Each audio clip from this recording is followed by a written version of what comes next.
नमस्कार, मैं हूं रविंद्र जैन और आप देखना शुरू कर चुके हैं सबकी खबर। मध्य प्रदेश में चाहे राजनीतिक भविष्यवाणी हो या सामाजिक या फिर प्राकृतिक, इन तमाम सारी भविष्यवाणी को लेकर जब कोई चर्चा चलती है तो पंडित अरविंद तिवारी को याद किया जाता है, क्योंकि पंडित अरविंद तिवारी पिछले 5-7 साल से जो भविष्यवाणी करते हैं वो सटीक बैठती है। आज पंडित अरविंद तिवारी जी हमारे साथ हैं और हम कोशिश करेंगे कि उनसे कुछ राजनीतिक भविष्यवाणियों पर चर्चा कर सकें। पंडित जी, आपका बहुत बहुत स्वागत है। मध्य प्रदेश में चुनाव बिल्कुल अब शंखनाद हो चुका है और 136 बीजेपी ने और 144 कांग्रेस ने घोषित कर दी हैं। अब आपको ऊंट किस करवट बैठता दिखाई दे रहा है आपके ज्योतिषीय गणित के हिसाब से? देखिए, सबसे पहले तो मैं कांग्रेस की बात करना चाहूँगा। उन्होंने श्राद्ध पक्ष को छोड़कर नवरात्रि के पहले दिन सुबह 9:09 पर 144 सीटों की घोषणा की। देखिए, उन्होंने भी अंक ज्योतिष और ज्योतिष का पूरा लाभ लेने की कोशिश की। इसके पीछे का एक छोटा सा राज बताता हूं जो बहुत कम लोग जानते हैं। क्योंकि वर्तमान में जो कांग्रेस पार्टी है वह कांग्रेस इंदिरा है, पुरानी वाली कांग्रेस नहीं है। कांग्रेस की कुंडली कैसी बनती है? धनु लग्न और कन्या राशि की जन्म कुंडली है। धनु लग्न यानी 9 का अंक। कुंडली कहां से शुरू होती? 9 के अंक से।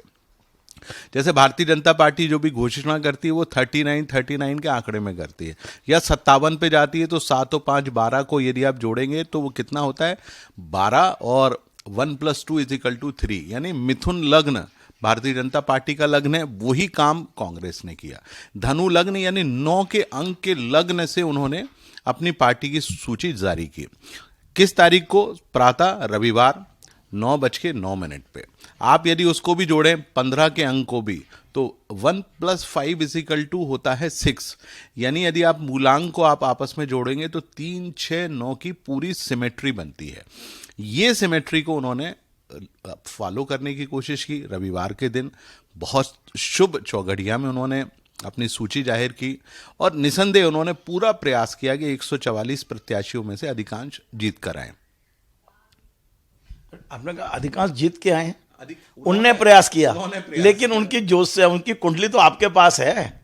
बिल्कुल, मैं आपको बताऊं कि मैंने 144 जो उन्होंने सूची जारी की, उसमें से 66 कैंडिडेट मैंने निकाले जो ऐसे हैं जो कि भारतीय जनता पार्टी के प्रत्याशियों से हार सकते हैं। यानी आप मान के चलिए कि आधे से ज़्यादा या आधे से थोड़े से कम प्रत्याशी जो हैं वो कांग्रेस के बीजेपी की तुलना में बेहद कमज़ोर हैं। मुझे लगता है कि इन्होंने वो सीट परोस कर दी है ताकि भारतीय जनता पार्टी सत्ता में वापस आ सके। इस बार पहली बार पंडित जी हम देख रहे हैं कि कर्मों पर विश्वास कम है और ज्योतिष पर विश्वास ज़्यादा है। हमने भारतीय जनता पार्टी की वो देखी उनकी जो सूचियाँ आई हैं वो 39 निकाली उनने। इनने दी है 144, 4, 4, 1, 9, फिर इनने सुबह 9:09। तो आपको कर्म पे विश्वास कम हो गया है और करनी पे कम है और अब भाग्य पे ज़्यादा है। बिल्कुल, आज के दौर में आप देखिए कि ज्योतिष, अंक गणित और भारतीय जो हिंदू धर्म की जो तिथियां हैं उस पर लगभग सभी विश्वास करें। और पिछले 10 वर्षों से भारतीय जनता पार्टी तो शुरू से करती आई है, लेकिन पहली बार मैंने कांग्रेस में देखा कि कांग्रेस ने पूरी तरह से ज्योतिष और अंक ज्योतिष और खासतौर से नक्षत्र चौघड़िया इसका बड़ा सटीक इस्तेमाल करा। परंतु 144 में टिकट बांटने में कांग्रेस ने कहीं ना कहीं गलती की, क्योंकि इस समय कांग्रेस के पक्ष की हवा बह रही है। यदि 144 में से 66 प्रत्याशी हार जाएंगे तो आखिरकार आप सरकार बनाने में कितने कम मार्जिन पे आप आ जाओगे, ये अपने आप में एक बहुत बड़ा विश्लेषण का विषय है। पूरी सूची आ जाने दीजिए, मैं एक एक सीट गिन के बताऊंगा कि कौन सी बीजेपी जीतेगी, कौन सी कांग्रेस जीतेगी। क्योंकि हम लोग मूलतः ज्योतिषी हैं, हमारा किसी धर्म, राजनीति या पार्टी से कोई लेना देना नहीं है। केवल और केवल विशुद्ध ज्योतिष के आधार पर ये मैं विश्लेषण करके शनिवार तक जरूर बताऊंगा। लेकिन आप दोनों बातें एक साथ कह रहे हैं। एक और आप कह रहे हैं कि हवा कांग्रेस के पक्ष में है, दूसरी ओर आप कह रहे हैं कि कांग्रेस ने टिकट बांटने में गलती कर दी। तो हवा के आधार पर सरकार बनेगी या टिकट के आधार पर? देखिए, टिकट के आधार पे, क्योंकि 2 प्रत्याशी आपस में लड़ते हैं, कांग्रेस और बीजेपी, दोनों की कुंडलियों में से जिसकी कुंडली स्ट्रांग होगी वो जीतेगा, क्योंकि प्रत्याशी व्यक्तिगत होता है। देखिए, कांग्रेस एक पार्टी है धनु लग्न और कन्या राशि की, मध्य प्रदेश की कन्या राशि, और जिस समय चुनाव हो रहे हैं उस समय कांग्रेस की स्थितियां बेहतर हैं। परंतु आप देखेंगे कि जिस तारीख को चुनाव रखा है वो तारीख भी अपने आप में बड़ी महत्वपूर्ण है। देखिए 17 नवंबर की तारीख, उस दिन चंद्रमा कहां पर है? पूर्वाषाढ़ा नक्षत्र यानी धनु राशि में। बड़ा सोच विचार के मुझे लगता है कि चुनाव का दिन रखा गया। कन्या राशि से चौथे भाव की राशि होती है धनु राशि। चौथे चंद्रमा के बारे में हमारे ज्योतिष शास्त्र में लिखा गया है कि जातक को मान, अपमान और अपयश देने का काम करता है। आप देखिए कि वो भी अपने आप में एक बड़ी विडंबना वाली बात है। 17 तारीख रखा गया, 17 तारीख के अंक को आप जोड़िए तो 1 + 7 = 8 बनता है, जो कि भारतीय जनता पार्टी की राशि का अंक है। भारतीय जनता पार्टी वृश्चिक राशि है। यदि आप 1 से 12 तक राशियों को गिनोगे तो 8 नंबर की राशि होती है वृश्चिक राशि। 17 को जोड़ लीजिए, 1 + 7 = 8 आता है, यानी 8वें। पूरा प्रयास दोनों पार्टियों के द्वारा किया गया कि सत्ता में हमारी वापसी होना चाहिए, परंतु मुझे बड़ा खेदपूर्वक कहना पड़ेगा कि 144 प्रत्याशियों में बहुत सारे प्रत्याशियों का ध्यान नहीं रखा गया और ऐसे ही टिकट बांट दिए गए, जिसके कारण मुझे लगता है कि इस बार जो फाइट होगी, लड़ाई होगी, बहुत ही कड़ी होगी और दोनों के बीच में जो सीटों का मार्जिन होगा वो भी काफ़ी कम होगा। बट जी एक बात और बड़ा महत्वपूर्ण सवाल मैं पूछ रहा हूं कि कांग्रेस को यदि बहुमत मिलता है तो एक तय हो चुका है कि कमलनाथ जी सीएम होंगे, लेकिन भारतीय जनता पार्टी को बहुमत मिलता है तो इस बार भारतीय जनता पार्टी के 8-9 मुख्यमंत्री के दावेदार हैं और मैं समझता हूं कि ये 8-9 लोगों की जन्म कुंडली आपके पास है। तो इन 8 लोगों, चाहे वो शिवराज जी हों, कैलाश जी हों, नरेंद्र सिंह जी तोमर हों, प्रहलाद जी हों, गोपाल भार्गव जी भी कह रहे हैं कि मैं भी इस बार चुनाव इसलिए लड़ रहा हूं कि मुझे सीएम बनना है। तो आपको क्या लगता है कि यदि बीजेपी को बहुमत मिलता है तो इन सारे नेताओं में सीएम की ओर जाने वाली कुंडली किसकी है? रास्ता कहाँ, किसको पहुंचाते हैं? देखिए भारतीय जनता पार्टी में मैं सारे लोगों की कुंडलियां आपको बता देता हूं। सबसे शानदार कुंडली इस समय कैलाश विजयवर्गीय जी की है, बहुत ही शानदार कुंडली है। मैं कहूंगा कि वो सबसे प्रबलतम दावेदार होना चाहिए। दूसरे नंबर पे नाम आता है माननीय नरेंद्र सिंह तोमर जी का। उनकी कुंडली में भी कोई कमजोरी नहीं है और वो भी सत्ता के शीर्ष पर पहुंचने वाले दावेदार हैं। बाकी जहां तक सवाल है प्रहलाद पटेल साहब का, क्योंकि उनकी जो कुंडली है धनु लग्न की कुंडली है, थोड़ी सी कुंडली कमजोर है। मुझे लगता है कि शीर्ष पर पहुंचने में उनको बहुत संघर्ष करना पड़ेगा। बाकी के जो प्रत्याशी हैं माननीय शिवराज सिंह जी हैं, चूंकि मध्य प्रदेश में, चूंकि देश में एक गोल सेट हुआ है, राहुल गांधी जी ने कहा हुआ है कि देश में ओबीसी होना चाहिए, तो प्रदेश में कोई मुख्यमंत्री ओबीसी ही वर्ग का होना चाहिए। तो उसमें शिवराज जी की कुंडली भी है, जो कि वो बुधनी से चुनाव लड़ रहे हैं। इस बात की भी पूरी संभावना है क्योंकि ये तीनों कुंडलियां बहुत मजबूत हैं। लेकिन इन सब में यदि सबसे पहला नाम यदि ले सकता हूं तो वो माननीय कैलाश विजयवर्गीय जी का है। उनकी कुंडली बहुत ज़्यादा मजबूत है। ऐसा तो नहीं है कि भारतीय जनता पार्टी को बहुमत मिलने के बाद कुछ ज़्यादा विवाद होंगे? देखिए निसंदेह चूंकि पार्टी है और पार्टी में संघर्ष तो होता है। हर व्यक्ति वो सत्ता की जो सबसे बड़ी कुर्सी है उस पर सभी बैठना चाहता है। एक बहुत महत्वपूर्ण सवाल मेरे दिमाग में आया अचानक, और वो ये कि इस बार भारतीय जनता पार्टी ने अपने तमाम सारे केंद्रीय मंत्री और सांसदों को अचानक मध्य प्रदेश वापस भेजा है। कुछ लोग कहते हैं कि दिल्ली का कचरा मध्य प्रदेश की ओर फेंक दिया, जबकि ऐसा नेताओं के बारे में नहीं कहना चाहिए, लेकिन विपक्ष के लोग ये भी कह रहे हैं। आपको क्या लगता है जो 7 सांसद उतारे गए हैं पहलवान, ये 7 सांसदों का भविष्य क्या देख रहे हैं आप?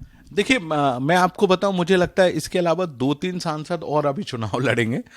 आज सिंधिया जी लड़ रहे नहीं लड़ रहे? मुझे लगता है सिंधिया जी हर हालत में शिवपुरी से चुनाव लड़ेंगे, उनको लड़ना ही पड़ेगा। क्या इसलिए कांग्रेस ने केपी सिंह को पहले से उतार दिया है? बिल्कुल, वो केपी सिंह का टिकट ही इसीलिए हुआ है कि माननीय सिंधिया जी को शिवपुरी से आना ही पड़ेगा। और उसके कारण आप देखिए कि पिछोर की जो सीट है, जो प्रीतम लोधी साहब वहां से चुनाव लड़ रहे हैं, अब वो जीत जाएंगे। माने उनको अब मुकाबला कोई देने वाला नहीं है। तो आप देखिए कि शिवपुरी लाना अपने आप में, ये कांग्रेस ने एक बड़ी चाल चली है ताकि सिंधिया जी वहां पर आए और चंबल में सिंधिया जी को कहीं ना कहीं फंसाकर रखा जाए। मुझे लगता है कि सिंधिया जी वहां से चुनाव लड़ेंगे और आराम से जीतेंगे भी वो सीट। यदि आप अनुमति दें तो एक सवाल पूछना चाहता हूं, सिंधिया जी का भविष्य क्या है मध्य प्रदेश में?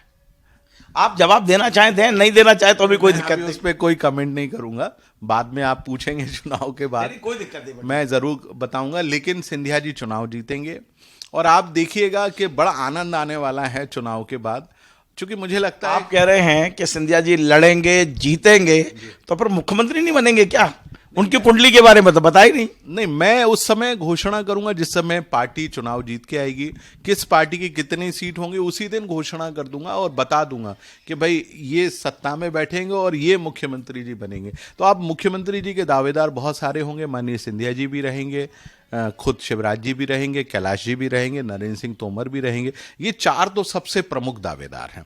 बाकी मुझे लगता है कि भारतीय जनता पार्टी चूंकि ओबीसी किसी चेहरे को लाना चाहेगी, चूंकि 2024 का जो गोल सेट हुआ है, राहुल गांधी जी ने जो गोल सेट किया हुआ है, उसमें वो किसी ओबीसी चेहरे को लाएगी और ऐसा ओबीसी चेहरा होगा जिसके बारे में कोई जानता भी नहीं होगा और उसको मुख्यमंत्री बना दिया जाएगा। पंडित जी, आपकी बातों से तो लग रहा है कि कांग्रेस फिर से विपक्ष में बैठने जा रही है।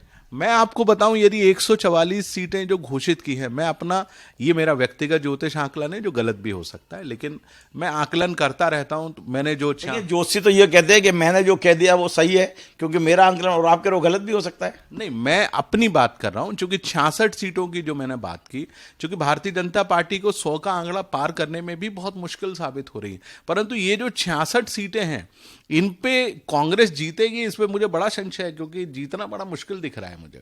और मुझे लगता है कि ये सीटें अभी ये तय नहीं है कि सरकार किसकी, केवल आपने 66 सीटों पे मूल्यांकन किया। 66 सीटों की बात की कि 66 सीटें ऐसी हैं जिस पे sure shot Bharatiya Janata party जीतेगी और वो जो कांग्रेस के उम्मीदवार हैं वो चुनाव हार सकते हैं।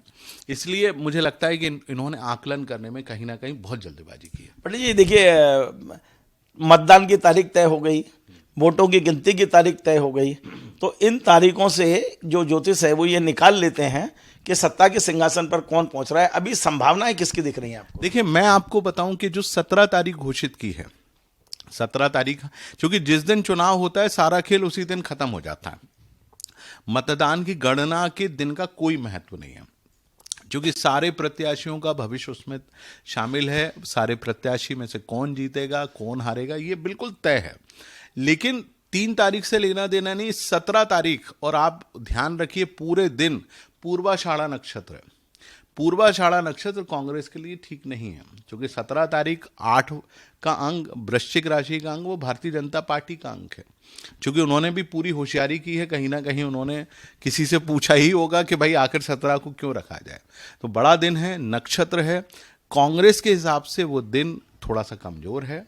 इसलिए जब पूरे प्रत्याशियों की घोषणा हो जाएगी, 230 उनके और 230 उनके, मैं गिन के बता दूंगा कि किसके को कितनी सीटें मिलने वाली हैं।